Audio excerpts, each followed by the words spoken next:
नमस्कार. बाळ आजारी पडले तर सगळ्यांची धांदळ उडते. त्यामध्ये रात्री अपरात्री बाळाला ताप सुरू झाला तर काय करावे हे पालकांना सुचत नाही आणि एक पॅनिक सिच्युएशन तयार होते. तुम्हाला बाळांना डॉक्टरांना दाखवायचे आहे, पण दवाखान्यात नेईपर्यंत पॅनिक न होता स्मार्टली तुम्ही घरात बाळांची काय काळजी घेऊ शकता आणि बाळांचा ताप कसा कमी होईल याबद्दल आपण या व्हिडिओमध्ये पाहणार आहोत.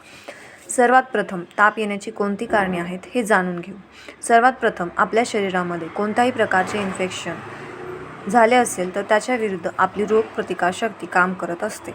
कोणत्याही जीवाणू विषाणू विरुद्ध आपली इम्युन सिस्टीम फाईट करत असते. त्यामुळे ताप हे लक्षण दिसते. जसे की सर्दी खोकलामध्ये ताप असतो, निमोनिया, डेंग्यू, मलेरिया, लघवीचे इन्फेक्शन झाले असेल तर त्याच्यामध्ये ताप हे लक्षण दिसून येते. त्याचबरोबर दुसरं म्हणजे लसीकरणानंतर तरी लहान मुलांना ताप हा येऊ शकतो. टेम्परेचर हे डिग्री सेल्सिअसमध्ये किंवा फॅरनहाईटमध्ये मोजले जाते. बाळाचे तापमान हे 36.5 डिग्री सेल्सिअस असते किंवा 98.6 फॅरनहाईट इतके नॉर्मल असते. तर ताप कसा मोजावा? बऱ्याचदा पालक डॉक्टरांना सांगतात कमी ताप आहे, जास्त ताप आहे, खूप जास्त ताप आहे, फणफणून ताप आहे किंवा नॉर्मल ताप आहे. तर आता नॉर्मल ताप आहे याचा अर्थ काय घ्यावा? त्यामुळे बाळाला ताप आहे की नाही हे माहीत असणे अपेक्षित आहे. त्यामुळे तुम्ही बाळाचा ताप मोजायला हवा. तर थर्मामीटरने ताप मोजणे आवश्यक आहे. जर थर्मामीटर नसेल तर ताप पाहायचा कसा? बाळाच्या छातीला किंवा पोटाला स्पर्श करून बाळाला ताप आहे की नाही हे पहा. डोक्याला ताप पाहू नका, कारण ताप नसताना सुद्धा बाळांचे डोके गरम असतात. जशी बाळाच्या शरीराची वाढ होत असते त्याप्रमाणे बाळाचा रक्त सप्लाय हा मेंदूला जास्त असतो, त्यामुळे बाळांचे डोके गरम असतात. घरात जर बाळ असेल तर डिजिटल थर्मामीटर असणे आवश्यक आहे आणि ताप मोजणे शिकून घ्यावे. ताप आल्यावर काय करावे?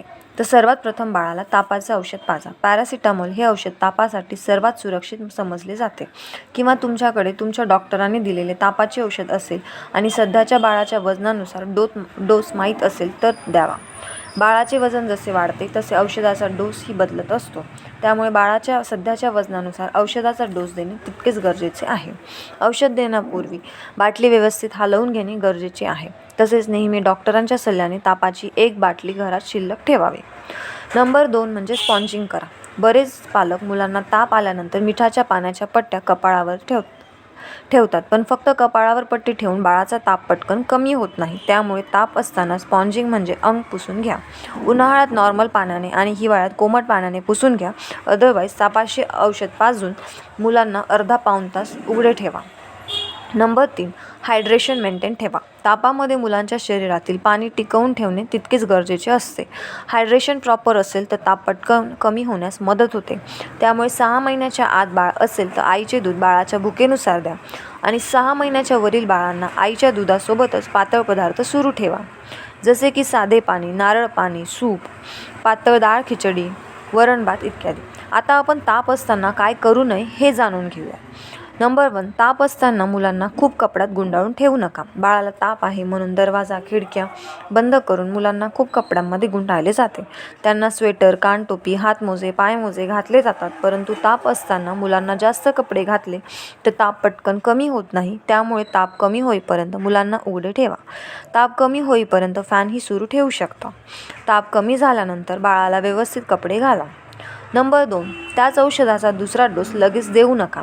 तापाचे औषध दिल्यानंतर ताप कमी होण्यास अर्धा पाऊण तास लागतो. त्यामुळे ताप कमी झाला नाही म्हणून त्याच औषधाचा दुसरा डोस लगेच देऊ नका. जास्त ताप असताना मुलांना कोणता धोका असतो का? तर हो, खूप जास्त ताप असताना तुम्ही लगेच उपचार सुरू केले नाही तर ताप हा बाळाच्या डोक्यामध्ये जाऊन बाळाला झटके येऊ शकतात आणि झटके हे बाळाच्या वाढीसाठी चांगली गोष्ट नसते. त्यामुळे बाळांचा ताप पटकन कमी करणे हे खूप जास्त गरजेचे आहे. तर ताप कधी कमी होतो? तर खूप लोकांचा प्रश्न असतो की तापाचं औषध दिल्यानंतर ताप उतरतो आणि परत पुन्हा ताप येतो. ताप कमी झाला नाही तर डॉक्टरांना दाखवून दिल्यानंतर औषधाचा पहिला डोस दिला की ताप गायब झाला पाहिजे असे पालकांना वाटते. बाळ आजारी असल्यानंतर बाळाची काळजी वाटणे, बाळ पटकन बरं व्हावे असे वाटणे साहजिकच आहे. परंतु औषधाच्या डोसमध्ये आजार बरा होत नाही. मुळातच तापाचे औषध हे फक्त ताप कमी करते. मूळ आजार बरा करण्यासाठी तापाच्या औषधासोबतच इतर औषधं देणे गरजेचे असते. शरीरामध्ये मूळ आजार जोपर्यंत आहे तोपर्यंत ताप हा येणार जाणार आहे. मूळ आजार जसा जसा कमी होईल तसेच तापाचे प्रमाणही कमी होईल. तापामध्ये बाळाची कोणती काळजी घ्यायची आहे. तर हे जरी माहिती असलं तरी बाळाचा ताप हा अंगावर काढू नका. तुम्ही डॉक्टरांचा सल्ला घ्या, कारण फक्त ताप कमी करायचा नाही आहे, तर तापाचा मूळ आजार करणे जास्त गरजेचे आहे. थँक्यू.